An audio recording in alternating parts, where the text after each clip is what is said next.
right, so the first TikTok that we were watching, it was this African American that voted for Donald Trump, but his whole family like disowned him, his cousins, his family, his father, and it's just the trend that I've been talking about in the election of that like this is should be unacceptable like behavior, like this should not be like tolerated. People need to be better than this. That like we as a nation like talk about like the left talking about coming from love and tolerance. Like even if my own daughter or son voted opposite than what I did, I would still love them. I'd still want to talk to them. And I talked about this with Lucy. Even if, as a Christian, if my son was gay or trans, I still have the loving heart to love them as a human being. Like, I will not see them.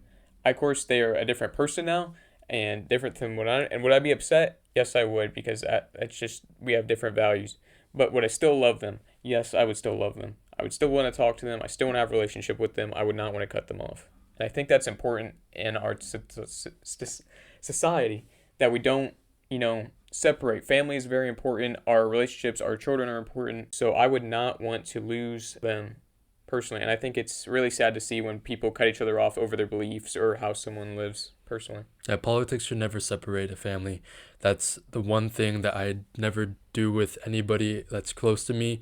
Even if we may disagree, I have many friends that are liberal, and I don't talk politics with them because I know that will separate us. So we talk about other things and we hang out that way.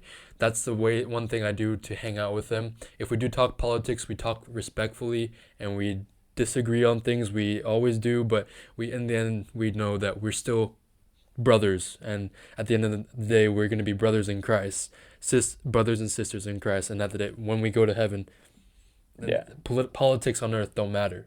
true. And That is 100%. if those families that divide, they're going to be divided into heaven, and then at judgment day, who's going to ask them what happened on earth? I mean, God will ask you that on that I day. mean, like God says, do not judge like or others for their beliefs. I'm kind of like stuttering that, but it's true. Don't judge people as like oh man, I'm really stuttering this, but that story of God when he goes up and he says, "You can throw a stone at me for those who have not sinned before." And I'm not saying that like perfectly, but it's true in the Bible when he said that. Yeah. Like I totally agree with that. That like we should not throw the first stone if at all if we've already committed sin ourselves. So who are we to judge?